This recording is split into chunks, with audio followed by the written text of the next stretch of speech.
తన్ను తాను హెచ్చించుకున్నవాడు తగ్గింపబడును, తన్ను తాను తగ్గించుకున్నవాడు హెచ్చింపబడును. మత్తయి రాసిన సువార్త 23వ అధ్యాయం 12వ వచనం. ప్రియమైనటువంటి దేవుని బిడ్డలారా, ఎప్పుడు కూడా మనల్ని మనం చూసి గర్వపడకూడదు. మనం చేస్తున్నటువంటి ఉద్యోగంలో కావచ్చు, మనం చేస్తున్నటువంటి వ్యాపారంలో కావచ్చు, మనం చేస్తున్నటువంటి పనుల్లో కావచ్చు, మనం చేస్తున్నటువంటి సేవలో కావచ్చు, మనం చేస్తున్నటువంటి భక్తిలో కావచ్చు, ఎప్పుడు కూడా మనల్ని మనము హెచ్చింప చేసుకోకూడదు. ఎప్పుడైతే మనల్ని మనము తగ్గించుకుంటామో అప్పుడు హెచ్చింపబడతాం. నీ జీవితంలో కూడా నిన్ను నువ్వు చూసి హెచ్చింపబడుతూ ఉన్నావా? అయితే దేవుని దృష్టిలో తగ్గింపబడతావు.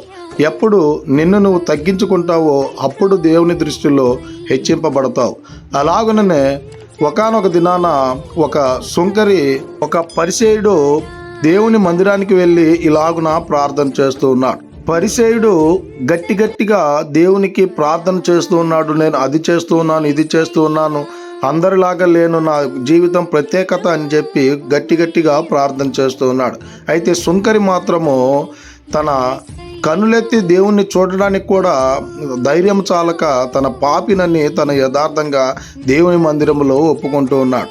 అలాంటి ఒప్పుకోలు స్థితి నీ జీవితంలో ఉన్నట్లయితే ఆ దేవాది దేవుడు ఖచ్చితంగా నిన్ను హెచ్చింపజేసేటువంటి వాడిగా ఉన్నాడు కనుక ఇక నుంచైనా ఆ యేసు క్రీస్తు ప్రభుల వారి ఎదుట మనల్ని మనం తగ్గించుకొని జీవించేటువంటి వారంగా ఉండాలని కోరుకుంటూ ఈ దిన వాక్యం ద్వారా దేవుడు మనలందరినీ బలపరిచి దీవించి ఆశీర్వదించును గాక. ఆమేన్. ప్రార్థన. మమ్మల్ని మిక్కిలిగా ప్రేమిస్తున్న ప్రియా పరలోకమందున్న మా తండ్రి, మీకే కోట్లాది వందనాలు, స్తుతి స్తోత్రాలు ప్రభా. ఈ ఉదయకాల సమయంలో ఈ వాగ్దానం ద్వారా మీరు మాతో మాట్లాడినందుకై మీకే కోట్లాది వందనాలు, స్తుతి స్తోత్రాలు.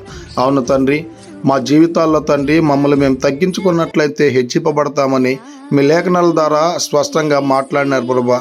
అయ్యా, ఈ వాక్యాన్ని ఎవరైతే విని ఉన్నారో వారి జీవితాల్లో వారిని వారు తగ్గించుకొని మీ యందు హెచ్చింపబడుటకు కృప చూపించమని ప్రతి ఒక్కరిని మీ యొక్క కృపగలస్తాలకు అప్పచెప్పుకుంటూ మీ కృపనే కోరుకుంటూ యేసుక్రీస్తు పరిశుద్ధ నామని అడిగి మరి ప్రార్థన చేస్తూ వేడుకుంటున్నాము తండ్రి. ఆమేన్.